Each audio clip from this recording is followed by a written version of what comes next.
What's up, YouTube people? Welcome back. It's been about 10 months since I posted, but we're back in full force here with the newest project.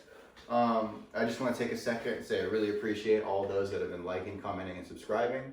It really means a lot to me, all the sweet comments and whatnot. So we're just going to keep chipping away at the channel and getting more content out there. So this is the newest project we picked up. This is an 03 Honda XR50, picked up for 300 bucks. Let me get a couple shots up on the screen and then we're gonna go from there and dig into this thing.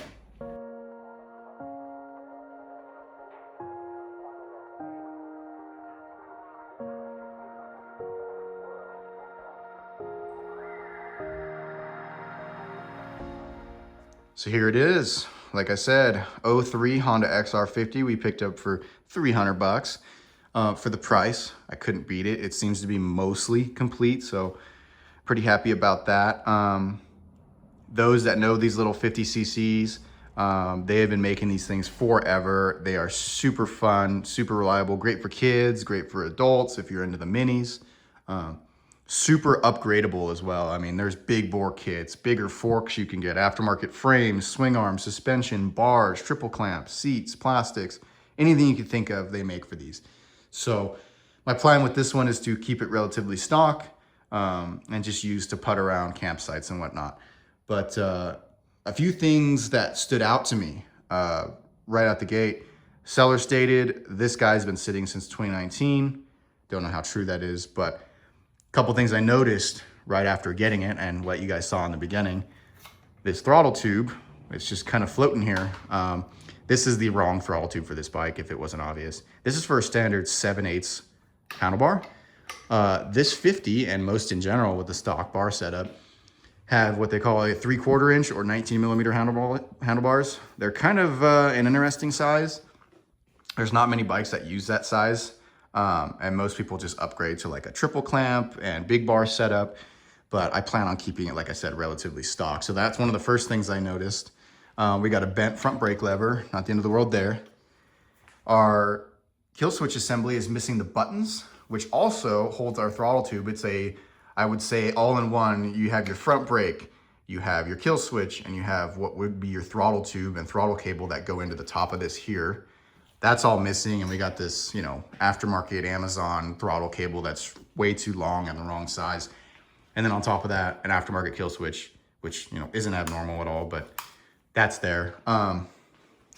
This other grip is just totally shot, it's just spinning on the bar. So we're gonna be ditching that for sure. The other thing that stood out was this aftermarket coil. It's obvious, it's orange, it's red wire, an orange boot, and it's just way too long. It wasn't cut down to size. That was another thing that was obvious. It's got flat tires, go figure. It's got some, let's see here, Cheng Shin tires. Yeah, those gotta go. I tried airing these up and the tube's just totally flat on the inside. On top of that, the blue tape that people use as a rim band, not uncommon. I can't, if I'm honest, I've done it before, but the tires are shot on this thing too, and the front's that same kind of just Chinese front tire. We're gonna get rid of that. So those are the few things that stood out to me. Other than that, it's like I said, it's pretty complete. The graphics have been removed, which kind of sucks, but it looks like it's recently removed. You can still see the gloss, right? Same thing here with the warning stickers. Our chain is just absolutely just rusted. This thing's ready to go. It's all kinked, and you can see somebody's dog. Looks like they got to the chain guard here. We're probably gonna save the chain guard just because I wanna keep it relatively original. We'll just kind of Dremel the edge off here or something like that. Yeah, other than that, like I said, oh, here we go, that's right. Aftermarket carburetor and this stupid air filter. I absolutely despise these things. They look horrendous. I don't think they filter that great. As far as I'm concerned, junk. So on top of that, aftermarket carburetor. It's kind of the unfortunate thing. This is a bigger carburetor. I have another 50 carburetor I will show everybody for reference, but this is similar to a CRF50 carb, which is actually a good upgrade for a stock 50 because I'm not a huge fan of the stock 50 carbs for a couple reasons, which I'll go over. But it looks new, so I have hope there that we can probably go through that. Other than that, some staining on the seat here and a few little rips, which I'm not worried about right this second. But like I said, mostly complete. Overflow tube is all just dry rotted. This thing's just ready to go. So, but yeah, that's that. What we're gonna do now is take it outside and get it washed, just because it's not that it's super dirty. I like just having a clean slate to work with. So we'll get all the plastic scrubbed down and underside of the motor and whatnot. So we'll get that outside, we'll get it washed, we'll get it back on the lift, and then go over all the parts, which I already did pick up because I did a visual on it. So we'll go over all that stuff and go from there.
All right, we finished pressure washing, and as you can see, it cleaned up pretty good. Our seat on this side looks great. All our plastics cleaned up really good. The engine, wheels, I can't complain. It looks pretty good. You can see some of the markings gone there, and some of the staining's gone. You know, the seat looks a bit better, but we will replace this down the road. So happy with that. We're gonna jump over here. So I picked up a bunch of parts for this thing just when I did my visual when I first got it. I do want to mention though, to those doing some sort of project, build, whatever it may be, I always recommend, and this is just my opinion, hearing the bike run first, because you don't want to spend a bunch of money on parts and find out you're in for something bigger. So this being a 50, I'm not super worried about it, and a Honda. Like I said, they're pretty reliable, and I have pretty good faith we're gonna get it running. So let's go over the parts. Right here, I got a set of Sedona tires.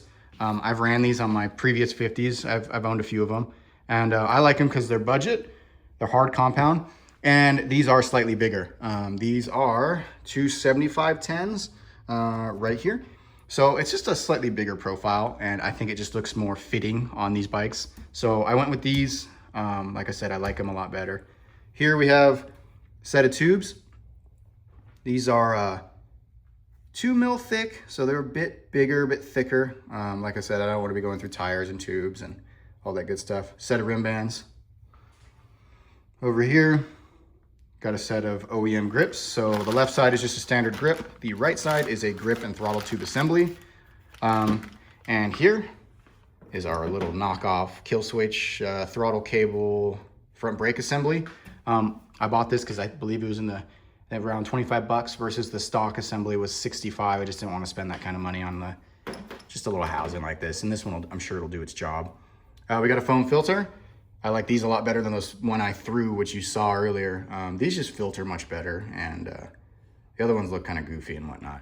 420 chain, I believe this is a gold chain from RK. I picked up, I think I had this laying around, a spark plug boot. This is for a 50 as well.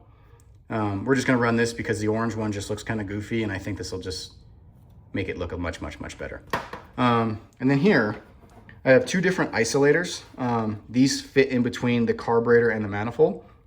There's an O-ring on one side and the other side is just flat.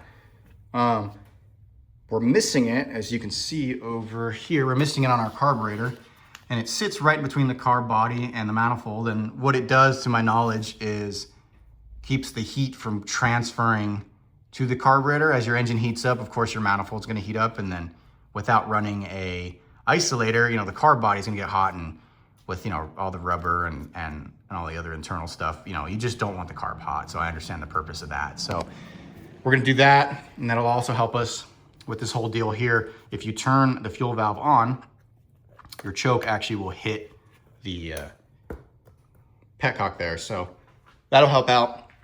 And the last thing I have here is a Motion Pro throttle cable. Now, I'm not 100% sure this is gonna work, but it's a XR70, CRF70, you know, OEM replacement. And my plan is the thread pitch is the same. I wanna run this into the stock 50 housing to retain the stock look and hope that that will work, and then run into our 70 style carb. Like I said, it's not OEM, but it's a 70 style carb. So hoping that all that works, allows for our slide to have full movement and everything else. So that's what I got here. What we're gonna jump to next is, you know, obviously maintaining this thing and getting it running first. Supposedly hasn't ran since 19. We're gonna start with pulling our boot, pulling our plug. We're gonna check for spark, and then we're gonna check compression. I have kicked it over by hand, and it's got pretty good compression. So we'll do all that. We'll check our oil. We'll check both valves. Hondas are notorious for when they sit, that the valves just happen to tighten up. And that's just experience that I've seen. So we're gonna do all that. So obviously our goal is to get it running. We'll pull the carb, clean that, throw the isolator on, run our cable, and then work our way out, you know, tires, tubes, etc. So let's just jump right into that stuff. All right, let's pull our boot, just like so. Got our ratchet 5/8 socket. Let's crack this guy loose.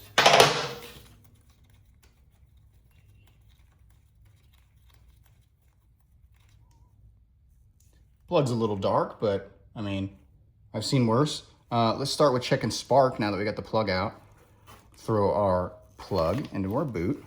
And what I like to do is just ground it somewhere on the motor. Let's see if I can tuck this in here. We'll just do something like that. We will turn our key on, our kill switch to run. And I can just hold it with one hand. Be sure not to try to shock yourself here. And we got nice blue spark. So that's cool. We got spark. That's half the battle. I was a little concerned here with the aftermarket coil. Now that that's out, put our plug down. And we're going to check compression just for the sake of doing so. Got our little tester here. We're going to thread this into our plug hole. Now that that's in there, grab our tester. All right, tester's hooked up, throttle wide open. Kick it over about 5-10 times.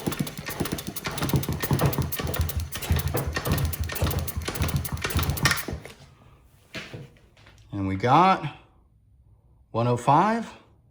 Sweet, that'll run. We're gonna go ahead and check valves next. All right, so checking valves on these are pretty easy. What we're gonna start with doing is we gotta get our motor to top dead center. So we're gonna pull our left side cover, and that's just 3 8mm bolts here, here, and right underneath the shifter here. May I mention too, before I take all this out, this bolt especially on the 50s, make sure you put either the original one in or one that is a similar length on these 50s, and I believe the newer ones too. If you run a slightly longer bolt through here, it will pop through the case, and every time you pull this motor or pull this bolt out, the motor will leak out of here. And that's because it's happened to me before. So, you know, learn from my mistakes. But let's just pull this cover.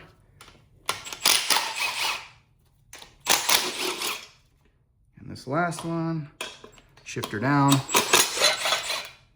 and just pull that guy out of there. 3 bolts.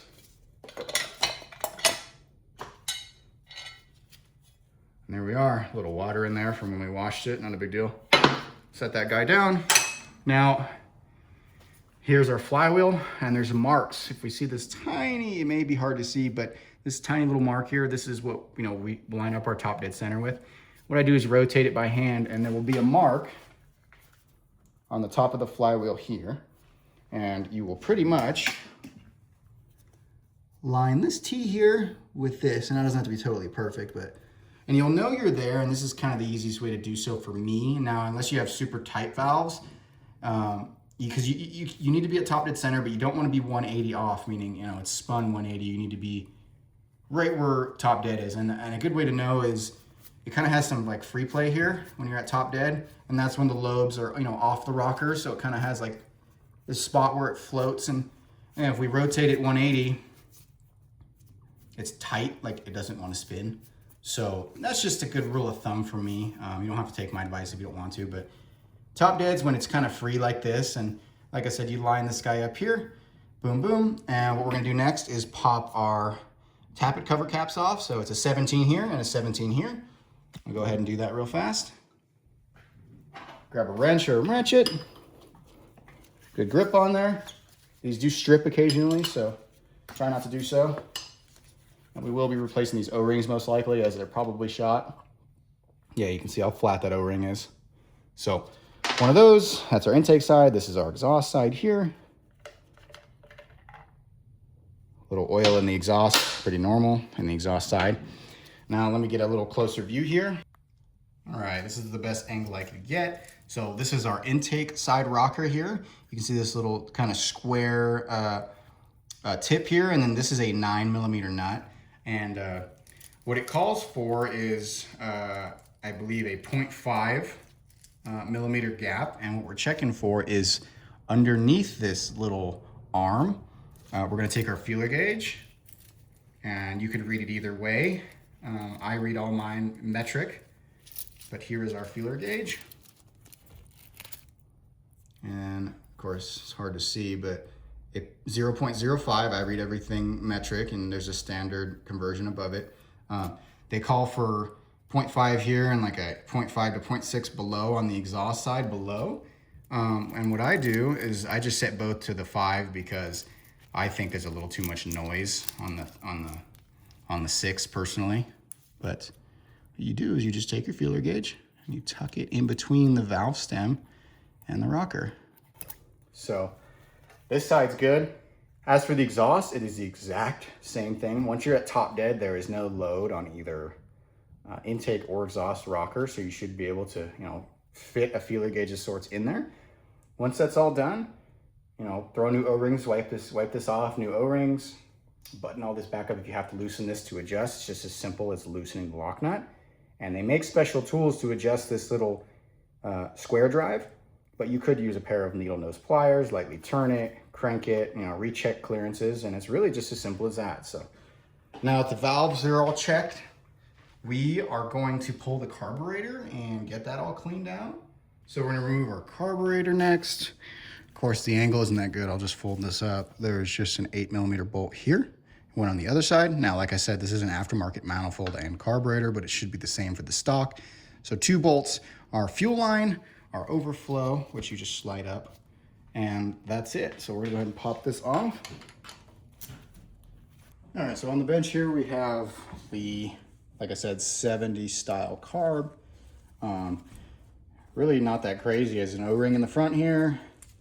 We got our 2 float bowl screws here at the bottom, choke flap in the back, choke closed, choke open, or on and off. Our fuel inlet here, our overflow drain here. We got an overflow drain plug as well. This is our fuel screw. It's on the intake side, right? Not our filter side. It's the easiest way to look at that. Now for reference, I have this is also a knockoff, but this is an OEM style 50 carb. You can tell it's not OEM though because of the big W here. Normally it's a Keyhen, or I believe it's a Keyhen. You can see just the difference in diameter on the throat of the carb here. We'll see how this one runs on it. Like I said, most of the 70 style carbs run pretty good. I'm not a huge fan of these, and that's for a couple reasons, which I'll show you as soon as we open them up, but it's very similar. Same thing, fuel inlet here, or O-ring that goes here, which is missing, which is irrelevant. Your choke flap, choke closed, choke off. We have our slide, same thing if you untwist this guy. We have our idle adjustment, our fuel adjustment, because like I said, intake side, right? So fuel screw. Let me open these both up and I'll show you the differences. All right, so here's both carbs open. Let's start with our aftermarket one. So what I like about this versus our stock one is one really big reason. This pilot jet. So your pilot jet's here, your main jet's here. On your OEM carb, you have your main jet here and what they call, or what I call, the pilot rod. So if I remove this float, it's hard to see, but it is part of the carburetor body versus this aftermarket one where you can actually remove this jet, either change the jetting, ease of cleaning, etc. And that's just really just the big one for me. And I feel like these carbs come, a bit small for my liking stock. Like I said, we'll see how this one runs. I'm pretty sure it's going to run like all the others I've had with similar 70 carbs on it. But that's really the biggest thing, because this passageway, this one's actually, like I said, an aftermarket, stock replacement. Normally this inlet here is super tiny and almost impossible to clear when, these things sit for years and whatnot. So you have a couple different options. Either try to run some really small fine wire through here and hope to clear it and blow some, parts cleaner, brake cleaner, carb cleaner through it, hope to clear the passage, or, upgrade to something bigger. Now, I don't recommend the, knockoff version. I recommend the OEM 70 carb. Now, you will need a bigger manifold, but, I do love the fact that it has an actual pilot, jet versus this rod. You sometimes can remove these, but in most cases you damage them. The best trick I've used is grab a little torch, heat this rod up with this facing down, and sometimes it'll clear itself. But if you cannot get this clean, it will not idle. Do not just clean the main, because the main is strictly for, mid to high, and this is for idle. So if you can't get your 50 to idle, it's probably because this is clogged. Either buy an OEM replacement, either clean it if you can, or upgrade to a 70 style. And like I said, you will need a bigger manifold as well. So figured I'd just show this for reference. Let's get to cleaning the actual carb though.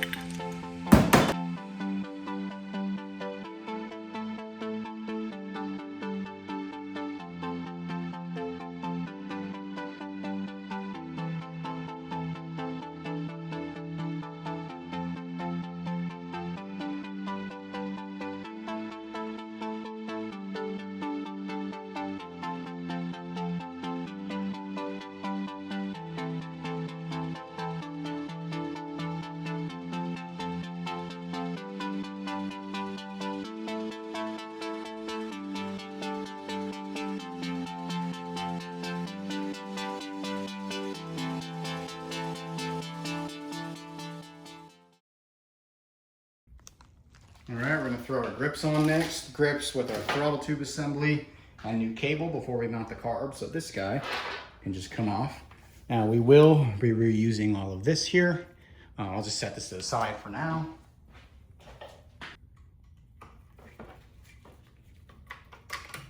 Just like so. There we go. All right, we got our new assembly together, and that guy is just gonna slide onto here, hopefully easy.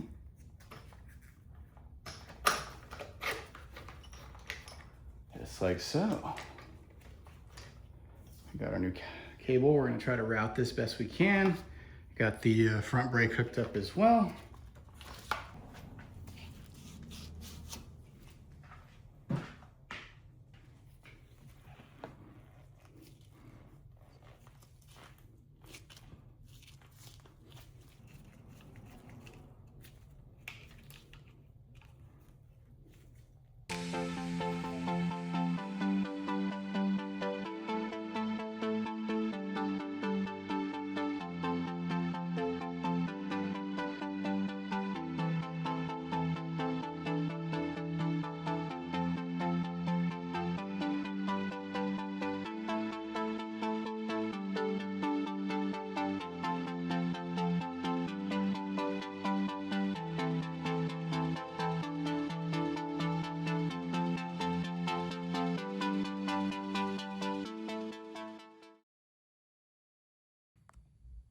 All right, everything's back together. Guess there's nothing left to do but to start it, so let's give it a shot. All right, key on, kill switch on, gas is on, there's fresh gas in there. I should do like a light kick through first. There you go. Oh man, look at that. No choke.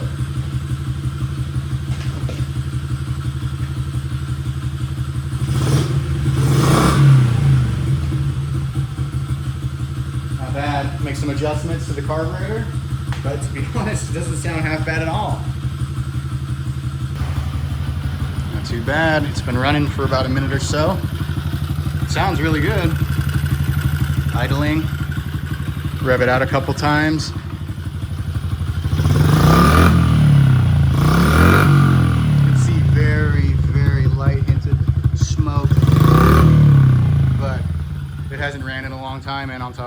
changing the oil. So we'll let it run here for another minute or so. And so we're gonna go ahead and change the oil. What we're gonna do is loosen our dipstick. Just keep track of the O-ring on the dipstick. Yeah, it looks pretty dark. Oh yeah. Yeah, definitely time for a change. So grab our drain pan, slide that guy underneath there. And if we transition to the other side, we just have a 17mm plug here. Make sure to replace your crush washer. Go ahead and crack that loose. Oh yeah. Yeah, definitely due for a change. We'll let this drain out. Like I said, replace your crush washer. And I think it takes about a quart of oil, so we'll get that thrown back in there. Drain plugs back in and quart's going in.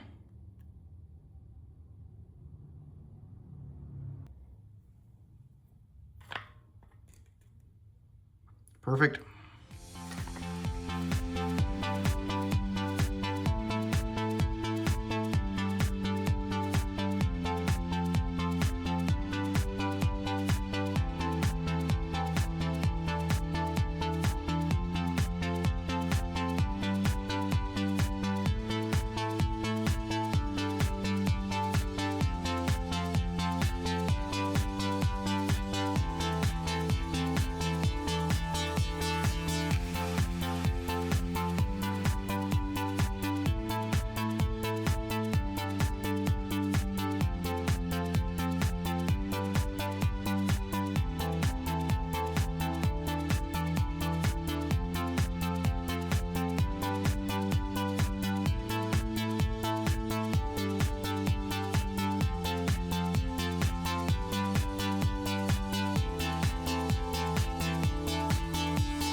And there's our final product. Front tire is installed, rear tire is installed, and yeah, it's definitely giving it that sweet look with those 275s, along with our new gold chain. So that pretty much concludes this video.